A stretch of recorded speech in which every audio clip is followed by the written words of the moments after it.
Welcome back. And we're going to continue the 36th gene key on the second stage of its growth, which is the gift, and that is humanity. The spirit descending. When your struggles with sexuality and emotional turbulence are finally embraced openly and honestly, a remarkable gift is born. You finally graduate as a human being. The 36th gift is the gift of humanity, and this is what human suffering is really all about. It is our suffering that connects us all together. It opens up our eyes and our self-obsession and forces us to evolve beyond our selfishness. To be a fully integrated human means to begin to transform our own suffering and open our heart to life. A person with the gift of humanity is a person who truly understands human emotions and who consequently understands all people. You can see here how the programming partner of this gift, the sixth gift of diplomacy, matures simultaneously as the 36th gift matures.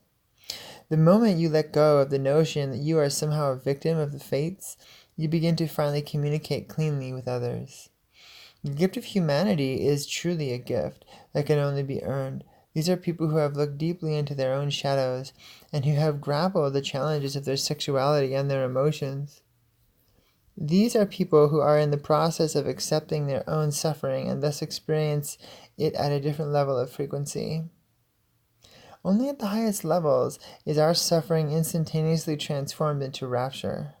At the gift level, however, suffering is still suffering, but it brings human beings together rather than pushing them apart. This gift is about humanness. It is about working from your heart. When you begin to live from your heart, you suddenly have an antidote to fear. The 36th gift is driven by the same urge as the 36th shadow, the evolutionary impulse to experience new feelings and new situations in order to learn from them. Here, with an open heart, the 36th gift can negotiate challenging and potentially turbulent emotional situations with maturity and diplomacy, taking one's own and others' feelings into consideration. People with the 36th gift are thus the kind of people that others turn to when in distress. Since their aura resonates strongly with the common human theme of suffering, at this level, these people are no longer overwhelmed by emotions as they tend to be at the shadow level, but have opened and expanded themselves to life through harsh experience. This makes them emotionally capable of handling all manner of traumatic experiences. As a living transmission, the 36th gift carries a great teaching into the world, the celebration of humanity. It contains a natural spirituality that is more humanist than divine.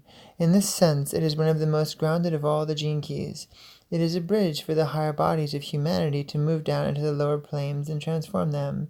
It conveys the image of Christ descending into hell and absorbing its frequencies fully into his own being. All human beings partake in this gene key, whether it is prominent in your hologenetic profile or not. Every emotional struggle that comes your way talks directly to this aspect within our DNA. At the gift level, the 36th gene key has learned to accept the pain rather than run from it. In embracing pain, you are actually trusting in your own strength and in life. If you are in pain, then that pain is there to teach you something.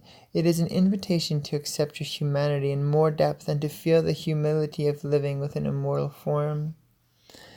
The presence of the 36th gift in someone's genetic makeup gives a deep insight into what kind of life they will live. People with the 36th gift, prominent in their hologenetic profile, have a strong theme of emotional healing running through their lives and will tend to draw experience and people into their lives who reflect this. The higher they are able to raise their frequency, the clearer and more profound their emotional experiences will become. The evolutionary urge to go on exploring new territory ensures that these people will never lead dull lives, and at higher levels they can experience the most profound heart-opening experiences. The 36th gift is an archetype of the true purpose of all human suffering.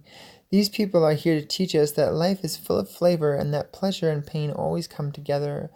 The deepest role of the 36th gift is to help humans to become humane by respecting others and by embracing your own suffering, our own suffering, whatever it looks like. rather than being dragged down to the depths of victimhood. It is this courage and deep acceptance of the life process that will eventually give rise to the highest of all human expressions, the expression of compassion.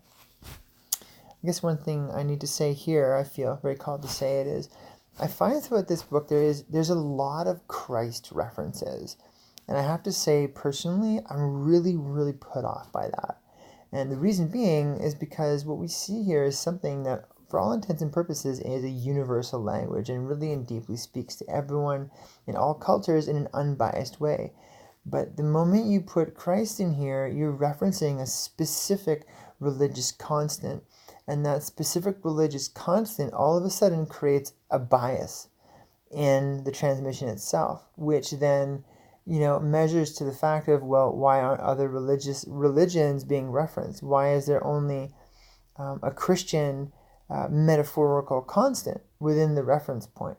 Maybe that's, part of the background of the writer. I'm really not too sure. But as far as, a person who works with a lot of this kind of material and has written a lot of this kind of material myself, I feel that's one of the main mistakes that I see truly in this work is this presence of Christianity that attempts to find place in it, but to me it just really doesn't feel like it really has a place. It feels that this work is more of a kind of interdimensional crystal stability, that imprint or that wound. And yes, I would call Christianity a wound. I would call it some of the backbone of the current patriarchy, and that there is a world wounding that has taken place in the form of Christianity, which the feminine itself is deeply healing from. And as we go further, we're going to see less and less of this Christian hierarchy and more of the direct knowledge of heart's capacity, which is the sign of the divine feminine or the goddess. And so in this constant,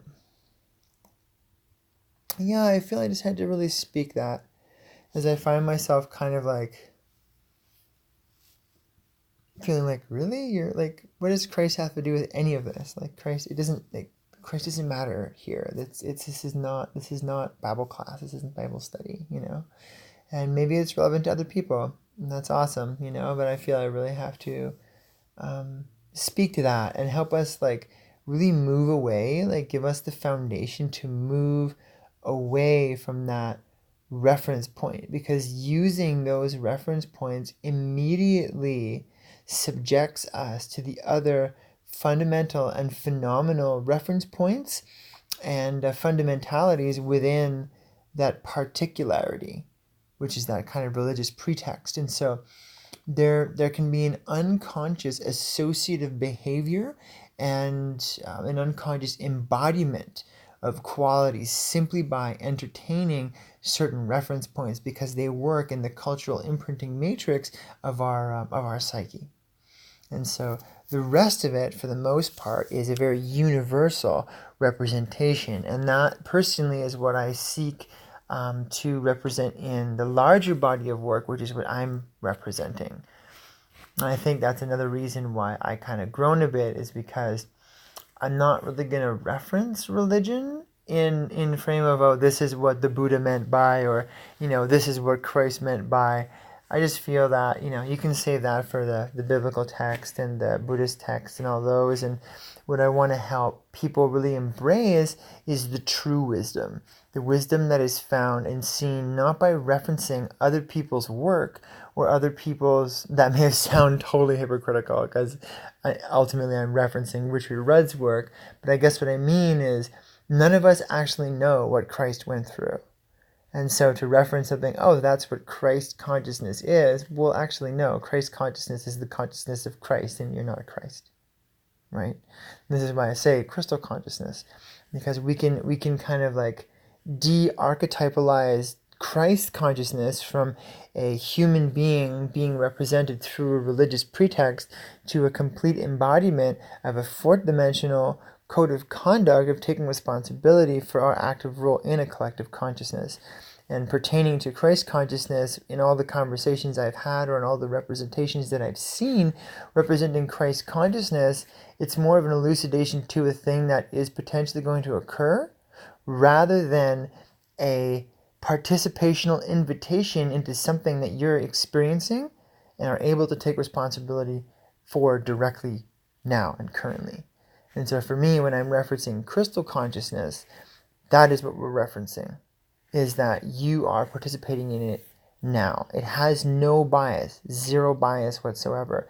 It is yours, it is mine, it is every human being's on the face of the planet. And though this could be said similar to Christ consciousness, I would have to say no, that's impossible. Christ consciousness can only be for those who recognize the fundamentality and the ego body, the body that is Christ. And for those who that name has no relevance, it's not a universal description. It is a biased description. And so I feel that I seek to remove the fundamentality of that bias and create something that's truly universal for everyone and is a little bit more expressive within the mechanic than the person. Because anyone can experience that, not just Christ. We are all those divine beings, and we're kind of showing and sharing here how to embrace that divinity. What are the mechanics supporting that divinity? And that's what we're looking at here. So yeah, that's I just wanted to share that in a good way. And yeah, let's move on to the city, which is compassion.